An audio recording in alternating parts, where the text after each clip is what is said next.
Bonjour chers frères et sœurs dans le Seigneur, j'espère que vous allez bien. En ce dimanche,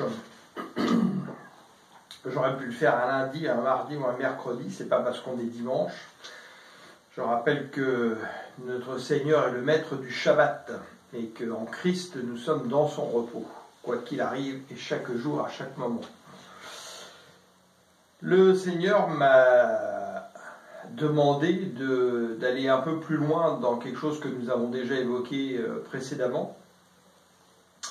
Et quelque chose qui nous a égarés depuis toujours, qui est en train de nous égarer et que certains frères et sœurs justement commencent à comprendre grâce au Saint-Esprit qui vient nous parler actuellement.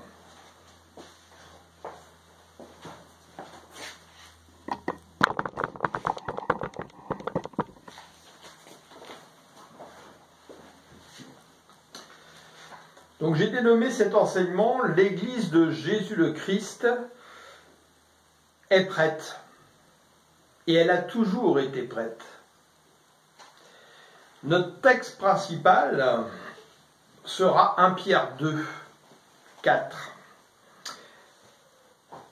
Qui est l'Église de Jésus le Christ? Ça, c'est une bonne question.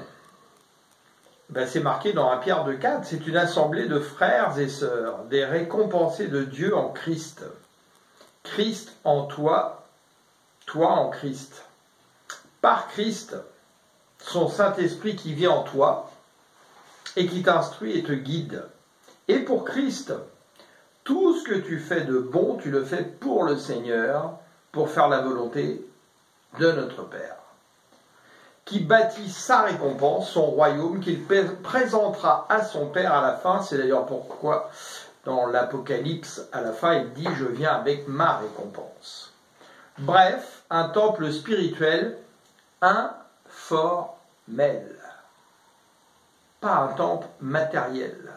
On n'est plus dans l'Ancien Testament, alors qu'aujourd'hui, dans la plupart des églises, justement, on vient s'appuyer sans arrêt sur l'Ancien Testament et rejeter la grâce. Et on ne vient même pas donner la grâce de la création, mais la vendre, ce qui est terrible. Alors que n'importe qui a la grâce de la création, même si tu n'as jamais cru au Seigneur, même si tu insultes le Seigneur, la grâce de la création, tu l'as. Tu auras un travail, tu auras une femme, tu auras des enfants, tu auras une voiture. Arrêtons avec tout ça. 1 Pierre 2, 4. Il est la pierre vivante que les hommes ont rejetée, mais que Dieu a choisi et à laquelle il attache une grande valeur. Alléluia. Approchez-vous donc de lui, oui, et puisque vous êtes vous aussi, des pierres vivantes, édifiez-vous pour former un temple spirituel et pour constituer un groupe de prêtres consacrés à Dieu. Vous, moi, tous ceux là qui sont des pierres vivantes, un temple spirituel, pas que celui qui s'est donné un titre et qui vient vous reparler sur la chair avec son beau costume, ses franges, son petit chapeau ridicule et j'en passe et des meilleurs. Non, c'est pas la volonté du Seigneur. Ça, c'est pas l'Église de Jésus le Christ. Chargé de lui offrir des sacrifices spirituels,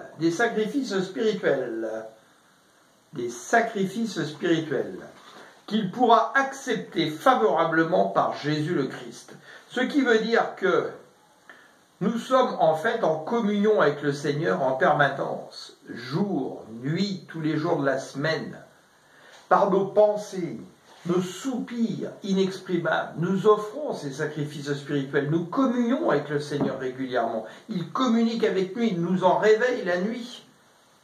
Pas besoin de mettre un réveil pour prier, c'est lui qui nous réveille pour nous inciter à prier, à communier avec lui. Voici en effet ce qu'on trouve dans l'Écriture à ce sujet. J'ai choisi une pierre de grande valeur et je la pose en sion à l'angle de l'édifice. Celui qui met sa confiance en elle ne connaîtra jamais le déshonneur. Je vous précise que tout ça c'est la Bible Sauveur. Pourquoi j'ai pris la Bible Sauveur? Parce que les traductions d'une manière générale sont bien mieux que dans Louis II, beaucoup plus explicites, et qu'en plus dans Louis II vous avez certaines erreurs de traduction qui sont très préjudiciables. parce que c'est une des Bibles les plus utilisées, justement, qui a fait beaucoup de tort dans beaucoup de traductions. Pour vous donc qui croyez l'honneur, mais pour ceux qui ne croient pas, la pierre rejetée par les constructeurs est devenue la pierre principale à l'angle de l'édifice. Une pierre qui fait tomber, un rocher qui fait trébucher parce qu'ils refusent de croire à la parole, il leur arrive ce qui était prévu pour eux, ils tombent à cause de cette pierre. Mais vous, vous êtes une race d'élus, une communauté de rois prêtres, une communauté de rois prêtres, pas certains seulement, une nation sainte, un peuple de Dieu, un peuple que Dieu a libéré pour que vous célébriez bien haut les œuvres merveilleuses de celui qui vous a appelé à passer des ténèbres à son admirable lumière. Jésus, Yeshua Mashiach, le Christ, le oint de l'Éternel, le Nazaréen. Car vous qui autrefois n'étiez pas son peuple, vous êtes maintenant le peuple de Dieu. Oui, nous sommes les Juifs spirituels circoncis dans le cœur. Nous sommes la nouvelle Israël, circoncis dans le cœur. Vous qui n'étiez pas au bénéfice de la grâce de Dieu, vous êtes à présent l'objet de sa grâce. Mes chers amis, vous êtes dans ce monde comme des résidents temporaires, des hôtes de passage. C'est pourquoi je vous le demande, ne cédez pas au désir de l'homme livré à lui-même, ils font la guerre à l'âme. Ayez une bonne conduite au milieu des païens. Ainsi, dans les domaines même où ils vous calomnient en vous accusant de faire le mal, ils verront de bonnes actions et loueront Dieu le jour où il interviendra dans leur vie. 1 Pierre 4,7. La fin de toute chose est proche. Menez donc une vie équilibrée et ne vous laissez pas distraire afin d'être disponible pour prier. Avant tout, aimez-vous ardemment les uns les autres, car l'amour pardonne un grand nombre de péchés. Exercez l'hospitalité les uns envers les autres sans vous plaindre. Exercez l'hospitalité. Avez-vous vécu, oh j'en suis sûr, ces grandes églises méga-church avec des pasteurs millionnaires qui invitent des gens du monde entier à les rejoindre, à venir les écouter dans leurs églises, mais qui ne sont même pas capables de les héberger, de leur prêter une voiture en location ou de se débrouiller, d'avoir avec des frères, ils ont 60 000 membres, quelqu'un qui peut leur prêter une voiture et qui doivent tout débourser de leur poche, alors qu'en plus ils ont parcouru le monde entier avec des billets d'avion et tatata. Exercez l'hospitaliser les uns les autres. Chacun de vous a reçu de Dieu un don particulier et qu'il le mette au service des autres comme un bon garant de la grâce infiniment variée de Dieu. Vous avez une petite église de 10 personnes et quand un frère vient de l'autre bout du monde, vous le recevez chez un frère, vous l'emmenez en voiture, vous allez le chercher à l'aéroport et vous n'avez pas d'argent. À méditer. Que celui qui parle transmette les paroles de Dieu, que celui qui sert accomplisse sa tâche avec la force que Dieu donne. Agissez en toutes choses de manière à ce que la gloire revienne à Dieu par Jésus le Christ, à qui appartiennent la gloire et la puissance pour l'éternité. Amen. 1 Pierre 5. Je ferai à présent quelques recommandations à ceux parmi vous qui sont responsables de l'Église. Et il marque l'Église avec un grand E. Ceux qui ont reçu, donc, entre parenthèses, ceux qui ont reçu la fonction et non le titre. On n'est plus dans l'Ancien Testament, on n'est plus dans l'Ancienne Alliance. Donc ces fonctions vont vous permettre de paître le troupeau. Et vous pouvez recevoir plusieurs fonctions successives ou qui se juxtaposent selon ce que le Seigneur a à faire avec vous. Vous pouvez recevoir la fonction de pasteur, d'évangéliste, de prophète, de docteur, mais pas besoin de l'afficher là sur un programme. Docteur Joshua machin truc, prophète machin, archevêque général. On s'en fout, vous êtes tous frères. Parce que vous dites, exercez votre fonction, pas besoin de l'afficher. Vous l'affichez pourquoi? Parce que vous avez peur qu'on ne la reconnaisse pas dans vos paroles? Malheur à vous. Qu'est-ce que dit le Seigneur? Vous lirez dans Matthieu. Hypocrite! Malheur à vous, pharisiens! L'église des hommes est remplie de pharisiens aujourd'hui. Et que dit-il plus loin? Je leur parle en tant que responsable, comme eux et témoins des souffrances du Christ, moi qui ai aussi part à la gloire qui va être révélée, comme des bergers, ceux qui paissent le troupeau. Prenez soin du troupeau de Dieu qui vous a été confié. Veillez sur lui, non pas par devoir, mais de plein gré, comme Dieu le désire. Faites-le non comme si vous étiez contraint, mais par dévouement. N'exercez pas un pouvoir autoritaire sur ceux qui ont été confiés à vos soins, mais soyez des modèles. Pas des gens qui égarent, en prêchant n'importe quoi pour justifier vos propres convoitises, en faisant accepter vos convoitises aux autres et en leur prêchant le monde dans les églises des hommes. Alors, quand le chef des bergers paraîtra, vous recevrez la couronne de gloire qui ne perdra jamais sa beauté. Pas pour ne pas les endormir et faire en sorte qu'ils ne se réveillent pas et qu'ils ne voient pas, qu'ils se laissent dévorer par le monde, le souci des richesses du monde et j'en passe. 2 Pierre 16, en effet, nous ne sommes pas appuyés sur des histoires habilement inventées. Lorsque nous avons fait connaître la venue de notre Seigneur Jésus le Christ dans toute sa puissance, mais nous avons vu sa grandeur de nos propres yeux. Car Dieu le Père lui a donné l'honneur et gloire lorsque dans sa gloire immense il lui a fait entendre sa voix qui disait « Voici mon Fils bien-aimé qui fait toute ma joie ». Or cette voix qui était venue du ciel, nous l'avons entendue nous-mêmes puisque nous étions avec lui sur la sainte montagne. J'ose croire que vous avez déjà entendu la voix du Seigneur et même à haute voix. De plus, nous avons la parole des prophètes sur laquelle nous pouvons nous appuyer fermement. Et vous faites bien de lui accorder votre attention, car elle est comme une lampe qui brille dans un lieu obscur. Et oui, ce qui est-il marqué dans 2 Corinthiens? La gloire de Dieu sur la face de Christ, jusqu'à ce que le jour paraisse et que l'étoile du matin se lève pour illuminer vos cœurs. Alléluia, gloire à toi Seigneur. Sachez avant tout qu'aucune prophétie de l'Écriture n'est le fruit d'une initiative personnelle. En effet, ce n'est pas par une volonté humaine qu'une prophétie a jamais été apportée, mais c'est poussé par le Saint-Esprit que des hommes ont parlé de la part de Dieu. 2 Pierre 2:1. Autrefois, il y a eu des prophètes de mensonges parmi le peuple d'Israël. Autrefois, mais toujours aujourd'hui, il en sera, et toujours demain, il en sera de même parmi vous. Ces enseignants de mensonges introduiront subtilement, parmi vous des erreurs qui mènent à la perdition. Ils renieront le maître qui les a rachetés et attireront ainsi sur eux une perdition soudaine. Beaucoup de gens, large est la porte, les suivront dans leur immoralité et à cause d'eux, la voix de la vérité sera discréditée. Par amour de l'argent. Vous savez, tous ces pasteurs millionnaires qui justifient que si t'es pas millionnaire, c'est que Dieu t'aime pas et Dieu t'a jamais béni. J'ose pas imaginer ce que le Christ dirait s'il était là au milieu d'eux. Par amour de l'argent, ils vous exploiteront avec des histoires de leur propre invention, Mais il y a longtemps que leur condamnation est à l'œuvre et que la perdition les guette. Le Seigneur me l'a révélé, pas qu'à moi cette année et l'année dernière. Des gens vont être à genoux, ces gens-là, ils vont être à genoux, pleurer devant le Seigneur qui va les faire tomber par terre.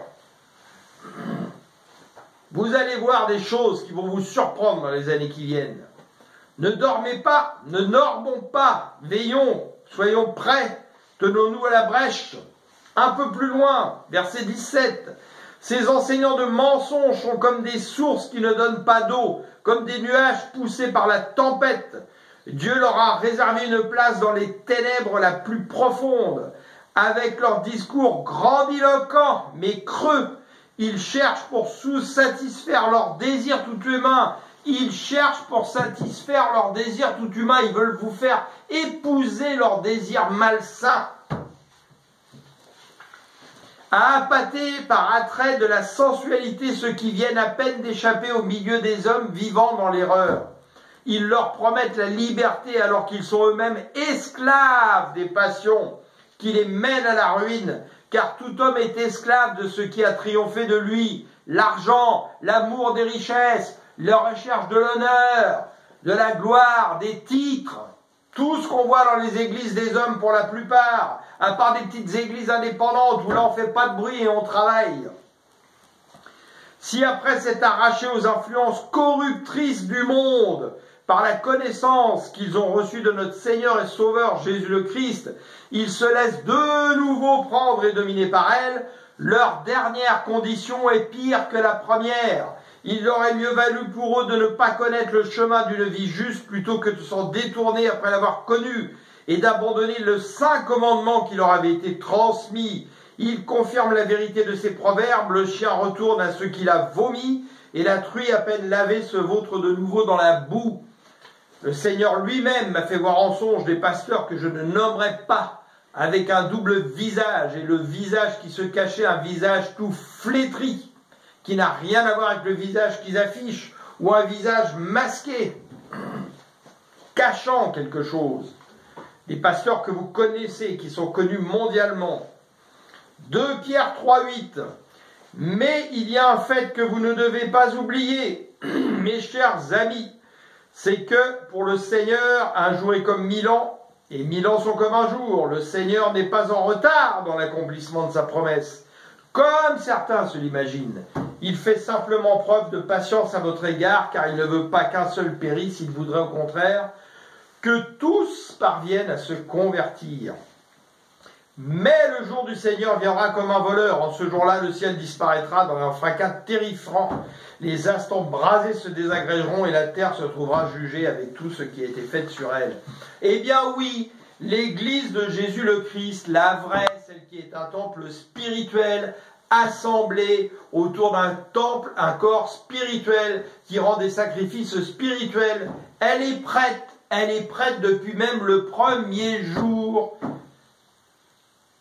Et pourquoi le Seigneur ne vient pas pour l'instant la chercher? Parce qu'il use de patience, parce qu'il voudrait que le plus grand nombre soit associé à cette église spirituelle. Mais elle est prête. Et ceux qui vous diront « Ah, Jésus ne peut pas venir, son église n'est pas prête », vous parlez de quelle église? L'église des hommes? Ah, c'est sûr, l'église des hommes n'est pas prête, mais le Seigneur s'en fout de votre église des hommes. Lui, c'est son église à lui qui l'intéresse. Et elle est prête, elle est de plus en plus prête. Et qu'est-ce qui nous indique le retour du Seigneur? Le calendrier satanique, comme c'est marqué dans Matthieu 24, et qui est en train de prospérer, de grandir et d'accélérer de plus en plus vite. Alors prenons garde, travaillons justement à ce que le temple spirituel qui soit en nous soit prêt à cet enlèvement de l'église de Jésus le Christ, car c'est ça son église, c'est ça. Et des gens qui font partie de l'église de Jésus le Christ, ce temple spirituel, il y en a dans les églises des hommes, mais il y a aussi des gens qui ne sont pas dans les églises des hommes qui sont cette église. Il y en a dehors qui ne sont plus dans les églises des hommes, mais qui sont au travail et font leur travail, on va le voir, parce que le Seigneur nous a demandé de travailler, d'aller, et non pas de rester assis sur des bancs toute notre vie. Il y en a qui ne connaissent pas encore le Seigneur et qui vont être convertis par le Saint-Esprit, des musulmans, des bouddhistes, des païens, tout ce que vous voulez, des juifs qui sont circoncis dans la chair mais qui n'ont pas encore reconnu le Christ. Les choses vont s'accélérer. Ne soyons pas trouvés les derniers alors que nous étions les premiers.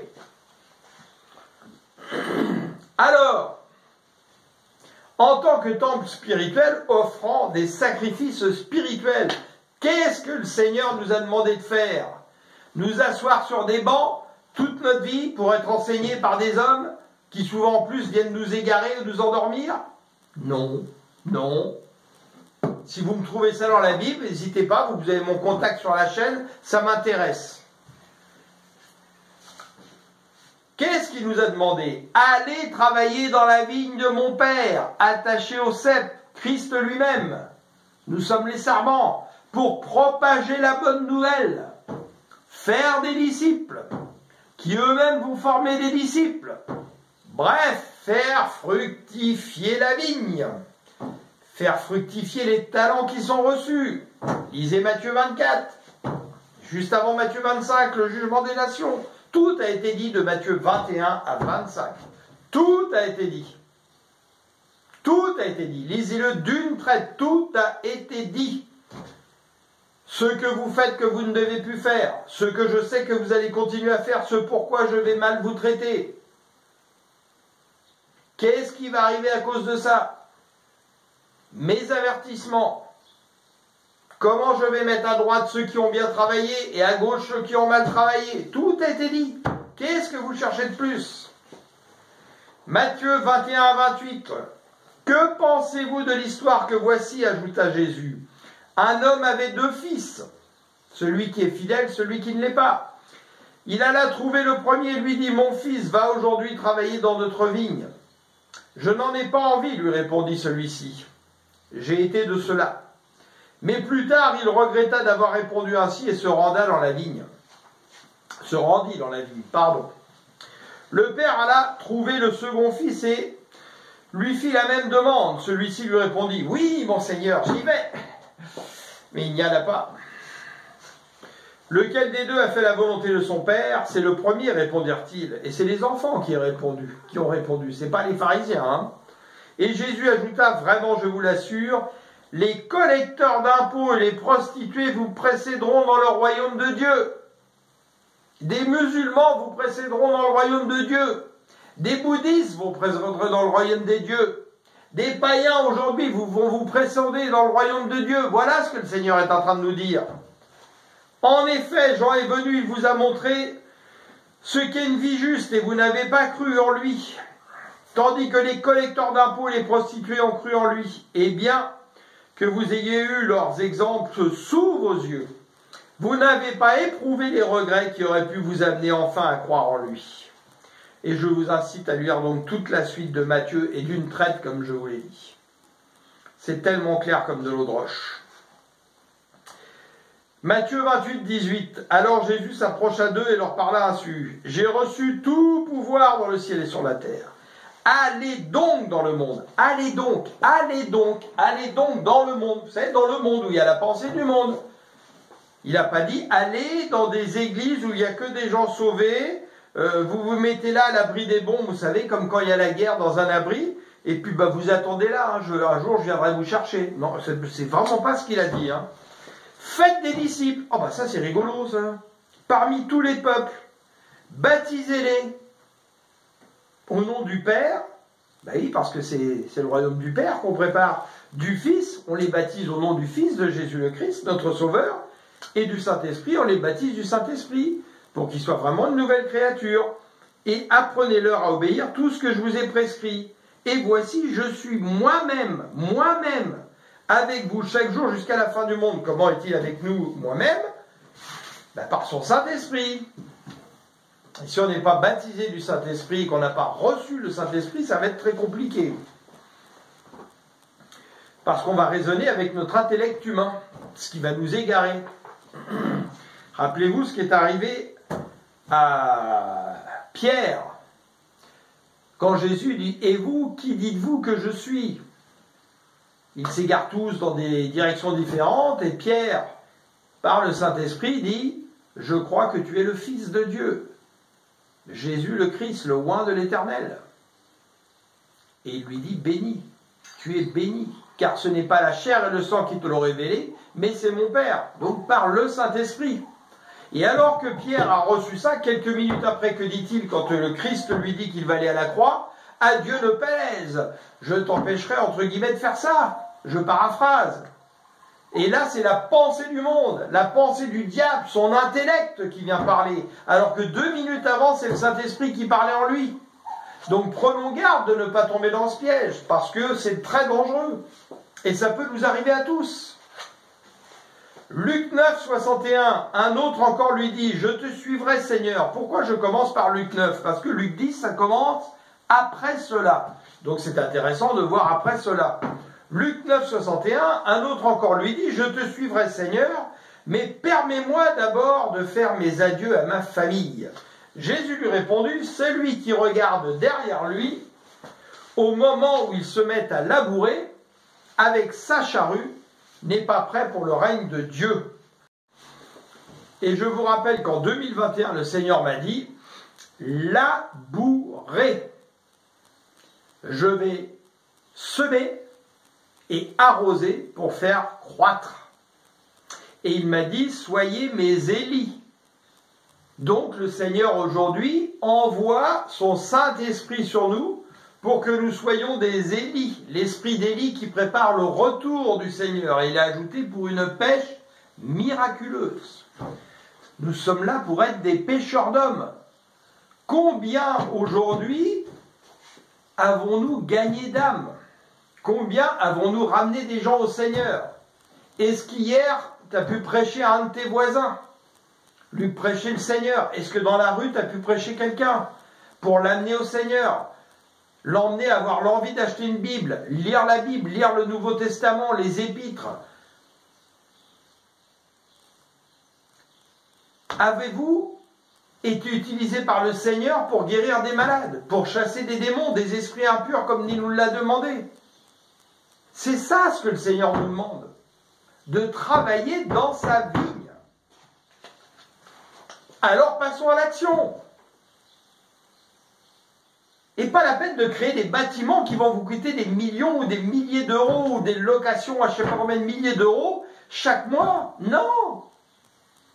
Faites des petites églises de maison à droite à gauche. Et si l'église déjà existe, eh bien alléluia, allez-y. Mais pour faire quoi? Pour nous édifier entre nous. Et qu'il n'y ait pas quelqu'un qui monopolise le micro. Nous sommes participants de Christ. Vos frères et sœurs dans l'église ont quelque chose à dire. Ils ont reçu aussi du Saint-Esprit des choses. Laissez-les parler. My God, Seigneur, aide-nous. Oh, Luc 10, 1. Après cela, le Seigneur choisit encore 72 autres disciples et les envoya deux par deux pour le précéder dans toutes les villes et les localités où il devait se rendre. Pour le précéder. Aujourd'hui, on le précède toujours. Par son Saint-Esprit, on le précède. Il leur disait, la moisson est abondante. Écoutez bien, parce que ça, c'est la deuxième prière que le Seigneur nous a demandé de dire après notre Père et que nous ne faisons jamais. La moisson est abondante, mais les ouvriers peu nombreux. Demandez donc au Seigneur à qui appartient la moisson d'envoyer des ouvriers pour la rentrée. La moisson est abondante, elle est prête. L'église de Jésus le Christ, la vraie église de Jésus le Christ, elle a toujours été prête. Et elle est de plus en plus prête. Donc attention, regardez le calendrier satanique qui s'accélère. Le Seigneur est à la porte. Il m'a dit au mois de mai, il reste peu de grains dans le sablier. Prenez garde. Allez, je vous envoie comme des agneaux au milieu des loups. N'emportez ni bourse, ni sac de voyage, ni sandales, ne vous attardez pas en chemin pour saluer les gens. Pourquoi dit-il ça? Pour qu'on porte notre confiance sur notre Seigneur, parce qu'il pourvoira pour nous détacher justement des soucis, des richesses du monde, etc., de la peur du manque. C'est le saut de la foi. Et c'est pas facile. Moi, le premier aujourd'hui, je n'y ai pas réussi encore complètement. C'est difficile. Vivons cette expérience. Si un homme de paix y habite, donc cherchons les hommes de paix, les femmes de paix, votre Père reposera sur lui, si ce n'est pas le cas, il reviendra à vous. Restez dans cette maison-là, parce que c'est la maison d'un homme ou d'une femme de paix. Prenez de la nourriture et la boisson qu'on vous donnera, car l'ouvrier mérite son salaire.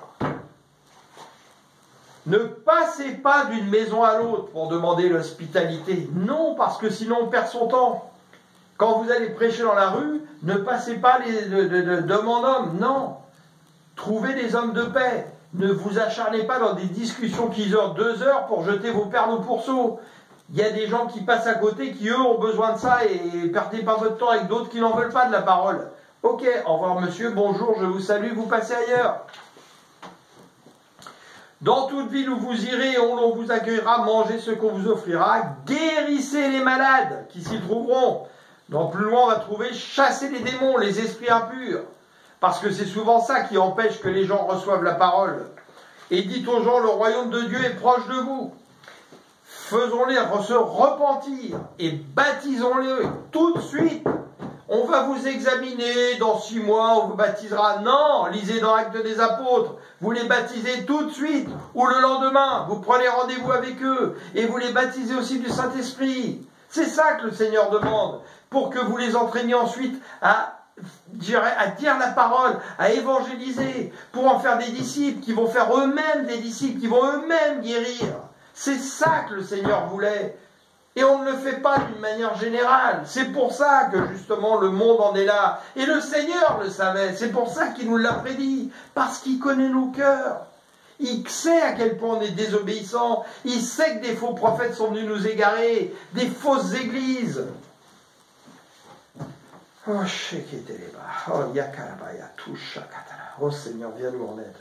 Oui, Saint-Esprit, viens t'opposer à la pensée du monde, la pensée de la rébellion, Seigneur, dans nos églises, la pensée d'égarement. Un peu plus loin, oui, leur répondit-il, je voyais Satan tomber du ciel comme l'éclair. Écoutez bien ceci, il est vrai que je vous ai donné le pouvoir de marcher sur les serpents et les scorpions et d'écraser toutes les forces de l'ennemi sans que rien ne puisse vous faire du mal. Toutefois, ce qui doit vous réjouir, ce n'est pas de voir que les esprits mauvais vous sont soumis, mais de savoir que vos noms sont inscrits dans le ciel, parce que vous êtes un temple spirituel, une race de prêtres sacrificateurs de l'Éternel, comme il est marqué d'ailleurs dans l'Apocalypse à la fin, enfin au début de l'Apocalypse, mais à la fin de la Bible. Au même moment, Jésus fut transporté de joie par le Saint-Esprit et s'écria « Je te loue, ô Père, Seigneur du ciel et de la terre, parce que tu as caché ces vérités aux sages et aux intelligents, et que tu les as dévoilées à ceux qui sont tout petits. Vous savez, ceux qu'on méprise dans les églises. Du haut de la chair, avec notre beau costume, notre chapeau, comme j'ai vu cette semaine, d'un évangéliste africain qui arrive avec son chauffeur, avec tous les ministres, les ambassadeurs qui sont là, les drapeaux de la République satanique qui sont là, et puis qui se glorifie, etc., avec son petit chapeau rouge d'évêque. Il manquait plus qu'un petit gyrophare au-dessus. Pauvre gars, t'étais ridicule. Que le Seigneur te vienne en aide.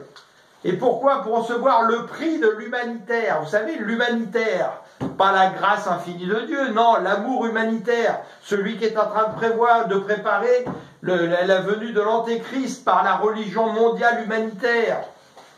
Que sont en train de faire des églises comme l'église catholique, l'église protestante qui est en train de s'adjoindre avec eux, et puis l'église musulmane, et puis tatati, et puis tatata. C'est écrit, lisez-le. Lisez l'encyclique du dernier pape. Lisez-la, les catholiques la connaissent même pas, ils la lisent même pas.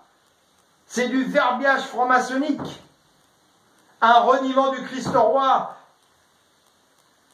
La propagation du nouvel ordre mondial. Oh. Instruisons-nous, mon peuple périt par manque de connaissances. Au même moment, Jésus donc faut transporter, voilà. Mon Père a remis toutes choses entre mes mains. Personne ne sait qui est le Fils si ce n'est le Père, et personne ne sait qui est le Père si ce n'est le Fils et celui à qui le Fils veut le révéler par son Saint-Esprit. Enfin, pour finir, Matthieu 24, 45, quel est le serviteur fidèle et sensé à qui le maître a confié le soin de veiller sur l'ensemble de son personnel, pour qu'il distribue à chacun sa nourriture au moment voulu. Heureux ce serviteur que le maître à son retour trouvera en train d'agir, d'aller, de guérir, de travailler, de faire des disciples, comme il le lui a demandé, ce que nous venons de voir. Vraiment, je vous l'assure, son maître lui confiera l'administration de tout ce qu'il possède. Mais si c'est un mauvais serviteur qui se dit « mon maître n'est pas prêt de rentrer », et combien de fois dans les églises aujourd'hui on vous dit « oh, mais le Christ va pas revenir », on vous dit à la porte, mais on vous dit « il va pas revenir, regardez son église, elle n'est pas prête ». Ben, votre église, elle n'est peut-être pas prête, l'église des hommes, mais l'église de Christ, elle est prête, ça je vous le garantis. Et se met à maltraiter ses compagnons de service. Ça veut dire quoi, maltraiter ses compagnons de service? les induire en erreur, les égarer, les séduire avec les richesses du monde. Bref, ne pas prêcher Christ, ne pas prêcher la croix. On ne prêche plus Jésus dans les églises, on ne prêche plus la croix. On ne prêche plus l'eschatologie, la fin du monde, on ne prêche plus les péchés. On ne prêche quoi? Que les richesses du monde, l'attraction des richesses du monde. Ou alors on vient vous écraser. C'est soit l'un, soit l'autre. On vient vous écraser. Oh, vous êtes des pauvres pécheurs, vous pouvez rien. Oh, vous êtes misérables. Non, vous êtes des saints dans la lumière. Oh, des saints encore imparfaits, mais vous êtes des saints dans la lumière. Des prêtres, des sacrificateurs de l'Éternel. Arrêtez de vous laisser vous faire écraser, laisser vous égarer. Sortez vos pieds de toutes ces églises de malheur.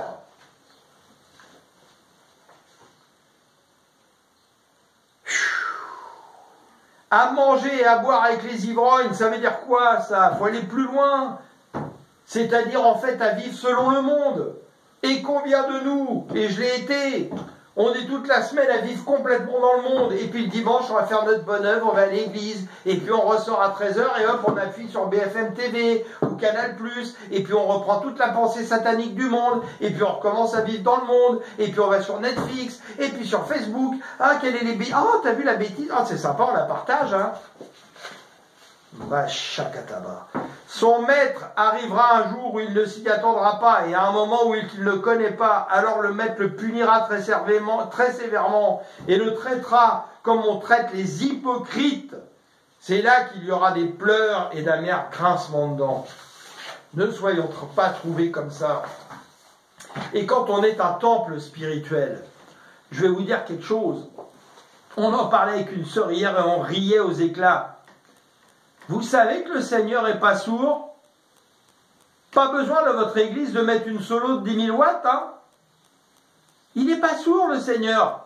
Je vais vous dire quelque chose qui entend le plus même, hein? C'est vos prières silencieuses, vos pensées, soupirs qui sont juste inexprimés. Il les entend encore plus, c'est même celles qu'il exerce le plus. Toute la journée, soyez en prière. Vous êtes dans la rue, vous êtes en train de rouler en voiture, vous voyez des gens faire n'importe quoi. Vous priez, dans votre tête en pensée. Oh Seigneur, puisses-tu les pardonner, puisses-tu leur apprendre à se comporter différemment. Vous êtes en train de penser ça, c'est une prière. C'est ça, prier sans cesse. C'est pas faire des prières religieuses pendant une demi-heure. Le Seigneur, il s'en fout de vos prières religieuses qu'on vous a appris à l'église à répéter par cœur. Qu'est-ce que vous avez dans le cœur à dire au Seigneur? Qu'est-ce que le Saint-Esprit vous dit de déclarer? C'est ça être un temple spirituel qui offre des sacrifices spirituels au Seigneur. C'est pas d'être des religieux, des pharisiens. Puissions-nous progresser pour servir le Seigneur de notre cœur et non pas du bout des lèvres. Je vous souhaite un excellent dimanche, une très belle semaine à venir dans la présence de notre Seigneur et vraiment de méditer, de demander au Saint-Esprit de nous conduire dans toute la vérité du Seigneur. Et de vous inquiéter de vos frères qui se laissent égarer par des hommes. Ce n'est pas les condamner. Parce que méfiez-vous, dans Louis II, c'est marqué « Ne jugez pas pour ne point être jugé ». C'est une erreur de traduction grave qui a fait du mal dans l'Église. Car la bonne traduction que vous verrez dans Summer, dans Darby et d'autres, c'est « Ne condamnez point ». Nous ne sommes pas appelés à condamner, mais nous sommes appelés à juger, ce qui veut dire discerner. Si vous n'êtes pas capable de juger, discerner le bien du mal, comment allez-vous faire en sorte vous de ne pas tomber dans la fosse, ou comment allez-vous faire en sorte que vos frères et sœurs ne tombent pas dans la fosse? Allez les reprendre. Dites-leur, attention, la voie que tu suis, c'est dangereux, c'est glissant. Parce que l'homme spirituel juge de tout. Il ne peut être jugé lui-même par personne. Il ne peut être discerné lui-même par personne. Car qui l'a instruit? La pensée du Seigneur, la pensée de Christ. Il n'a pas reçu la pensée du monde. Alors inquiétez-vous de vos frères, ça c'est l'amour de Dieu. C'est pas l'amour hypocrite qu'on nous apprend aujourd'hui dans les églises. Ah, ton frère fait n'importe quoi, laisse-le, ne lui dis rien, ne va pas le choquer. Ça, c'est l'amour de Satan, l'amour hypocrite, l'amour infâme, qui espère bien justement que ton frère va tomber. C'est pas ce que le Seigneur nous demande. Alléluia! Gloire à notre Seigneur! Soyez bénis abondamment et que le Saint-Esprit du Seigneur vienne nous instruire, nous guide, soit là, nous remplisse, que notre coupe déborde. Merci Seigneur, gloire à toi Père Tout-Puissant, au nom de Yeshua Mashiach, le Seigneur Jésus le Christ, le Fils de Dieu, le oint de l'Éternel. Oui, Alléluia, le Nazaréen. Oh, merci pour ton Saint-Esprit, le plus beau cadeau que tu aies pu nous faire, Seigneur. Sans ton Saint-Esprit, nous ne pouvons rien. Alléluia, béni sois-tu, Seigneur. Et une petite aparté, cette nuit, alors que le Saint-Esprit m'avait réveillé juste un petit peu avant 3 heures du matin pour prier, je me recouche, il était 3h15. Et je ne sais pas pourquoi, le Saint-Esprit, je sens qu'il me dit, va chercher quelque chose, j'ai quelque chose à te dire, ouvre ta Bible. Et en fait, ce qu'il voulait me dire, c'est sans l'Esprit du Seigneur, nous ne pouvons rien faire de bon. Et justement, j'ai été chercher, me laissant conduire par le Saint-Esprit. Matthieu 3,15, justement. Jésus lui répondit, accepte pour le moment qu'il en soit ainsi, car c'est de cette manière qu'il nous convient d'accomplir tout ce que Dieu demande. Là-dessus, Jean accepta de le baptiser. Aussitôt après avoir été baptisé, Jésus sortit de l'eau. Alors le ciel s'ouvrit pour lui et il vit l'Esprit de Dieu descendre sous la forme d'une colombe et venir sur lui. En même temps, une voix venant du ciel fit entendre ces paroles. Celui-ci est mon Fils bien-aimé, celui qui fait toute ma joie. Luc 3,15. Le peuple était plein d'espoir et chacun se demandait si Jean n'était pas le Messie. Verset 16, il répondit à tous, « Moi je vous baptise dans l'eau, mais quelqu'un va venir qui est plus puissant que moi. Je ne suis même pas digne de dénouer la lanière de ses sandales. Lui, il vous baptisera dans le Saint-Esprit et le feu. » Jean 3,15. Pour tous ceux qui placent leur confiance en lui est la vie éternelle. Oui, Dieu a tant aimé le monde qu'il a donné son Fils, son unique, pour que tous ceux qui placent leur confiance en lui échappent à la perdition et qu'ils aient la vie éternelle. Acte 3,15. Ainsi vous avez fait mourir l'auteur de la vie, mais Dieu l'a ressuscité des morts. Nous en sommes témoins. C'est parce que nous croyons en Jésus que la puissance de ce nom a rendu à cet homme, que vous voyez et que vous connaissez la force de se tenir debout. Oui, cette foi qui est efficace par Jésus a donné à cet homme une parfaite guérison, comme vous pouvez tous vous en rendre compte. 2 Corinthiens 3,15.